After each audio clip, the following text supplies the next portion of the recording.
ശ്രദ്ധിക്കുന്നില്ലേ? ഇവളാണ് എല്ലാത്തിനും കാരണക്കാരി. എല്ലാവരും എന്നെ പറ്റിച്ചു. നിന്നെ ജീവനതുല്യം സ്നേഹിച്ചാണ് ഞാൻ ചെയ്ത തെറ്റ്. ഇപ്പൊ ഹോസ്റ്റലിലുള്ളവരുടെ മുൻപില് എനിക്ക് തല താഴ്ത്തി നടക്കേണ്ട അവസ്ഥയാ. ഭൂമിക മാഡം എന്നെ ഹോസ്റ്റലിൽ നിന്നും പുറത്താക്കുമെന്ന് പോലും ഞാൻ പേടിച്ചതാ. ഭാഗ്യത്തിന് അങ്ങനൊന്നും സംഭവിച്ചില്ല. എന്നാലും കൈലാഷ് സാർ എന്തിനാ ഇങ്ങനെ തരം താഴ്ന്ന് പെരുമാറുന്നത്? കൈലാഷ് സാറിന് അവളോട് പ്രേമമായതുകൊണ്ട്.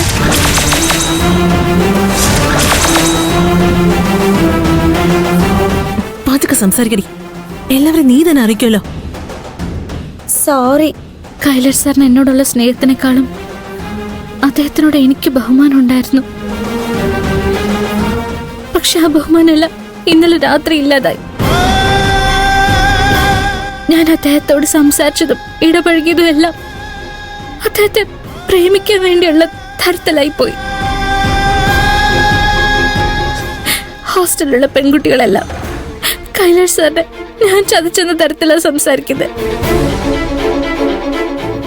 ഭൂമിക മാഡം പോലും കൈലാഷ് സാറിന്റെ ഭാഗത്തുനിന്ന് എന്നോട് സംസാരിച്ച് എല്ലാവരും എന്നെ തെറ്റിദ്ധരിച്ചു. ഞങ്ങൾക്ക് അങ്ങനെ ഒരു തെറ്റിദ്ധാരണയില്ല. ഞങ്ങൾ നിന്നെ കുറ്റപ്പെടുത്തിയോ? ഞാൻ നിങ്ങളുടെ കാര്യമല്ല ചേച്ചി പറഞ്ഞത്. പക്ഷെ ഭൂരിഭാഗം ആളുകളും അങ്ങനെയാ ചിന്തിക്കുന്നത്. പ്രിയൻചേട്ടൻ പോലും ഞാൻ കൈലാഷ് സാറിന്റെ മനസ്സ് വിഷമിപ്പിച്ചതിന് എന്നോട് ദേഷ്യം കാണിക്കുക. പക്ഷെ എന്റെ വിഷമം എന്താന്ന് ആരും മനസ്സിലാക്കുന്നില്ല. പ്രിയൻചേട്ടൻ വരരുതെന്ന് പറഞ്ഞിട്ടും ഞാൻ കൈലാഷ് സാറിന്റെ പിറന്നാളിന് വരാൻ കാരണം എല്ലാ സത്യവും അദ്ദേഹം അറിയണമെന്ന് കരുതിയിട്ട. അദ്ദേഹത്തെ വേദനിപ്പിക്കാൻ എനിക്ക് ഒരു ഉദ്ദേശം ഉണ്ടായിരുന്നില്ല. പക്ഷെ അത് പ്രിയൻചേട്ടൻ പോലും മനസ്സിലാക്കുന്നില്ല. കൈലാഷ് സാറ് സംസാരിക്കുന്നതും ചെയ്യുന്നതെല്ലാം മറ്റൊരു ഉദ്ദേശത്തിലാണെന്ന് ഇപ്പൊ എനിക്ക് തോന്നാൻ തുടങ്ങി. ഇവിടെ നടത്തിയ മത്സരവും അതിന് കൊടുത്ത സമ്മാന തുകയെല്ലാം ഈ ലക്ഷ്യം മനസ്സിൽ വെച്ചിട്ടാണോ കൈലാഷ് സാറ് ചെയ്തതെന്ന് ഇപ്പൊ എനിക്ക് തോന്നുന്നുണ്ട്. ഞാനിത് മത്സരത്തിൽ ജയിച്ച കാശായിട്ടല്ല, കൈലാഷ് സാറിൽ നിന്ന് വാങ്ങിയ കടമായിട്ട് മാത്രം കരുതാൻ പോകുന്നത്. അദ്ദേഹത്തിന് തിരിച്ചു കൊടുത്താൽ മാത്രമേ എനിക്ക് മനസ്സമാധാനം കിട്ടൂ.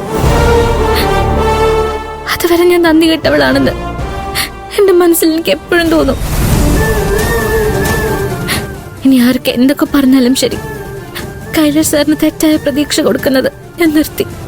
നീ എടുത്തു ചാടി ഓരോന്നും ചെയ്യണ്ട, അത് കൂടുതൽ പ്രശ്നങ്ങൾ ഉണ്ടാക്കും. എന്ത് പ്രശ്നം വന്നാലും കുഴപ്പമില്ല, ഞാനത് സഹിച്ചോളാം.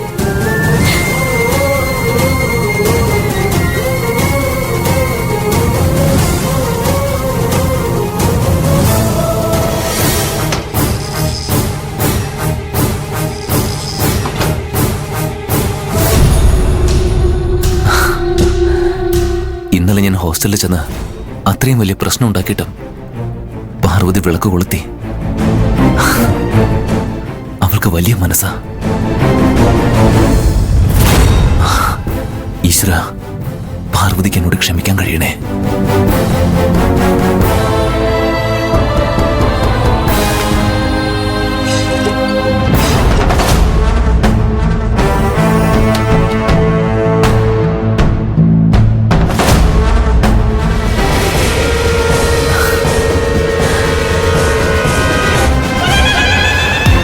ഇതെന്താ നീ കോഫി കൊണ്ടുവരുന്ന? അതെന്താ, എനിക്ക് കോഫി കൊണ്ടുവന്നൂടെ? എനിക്കും നന്നായിട്ട് കോഫി ഉണ്ടാക്കാൻ അറിയാം. നീ ഒന്ന് ടേസ്റ്റ് ചെയ്ത് നോക്ക്. പിന്നെ ജീവിതകാലം മുഴുവൻ ഈ കോഫി തന്നെ വേണമെന്ന് പറയും.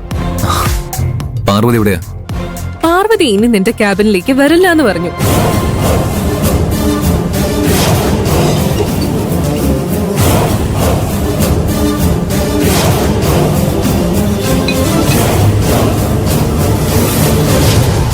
നീ ഇന്നലെ ഹോസ്റ്റലിൽ ഉണ്ടാക്കിയ പ്രശ്നം ചെറുതൊന്നും അല്ലല്ലോ.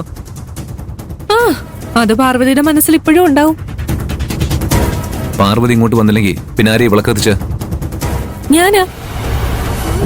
പാർവതി വരുന്നില്ല എന്നറിഞ്ഞപ്പോ ആന്റിയാണ് ഇനി മുതൽ നിനക്ക് കോഫി ഉണ്ടാക്കി തരാനും വിളക്ക് കത്തിക്കാനും എന്നോട് പറഞ്ഞത്.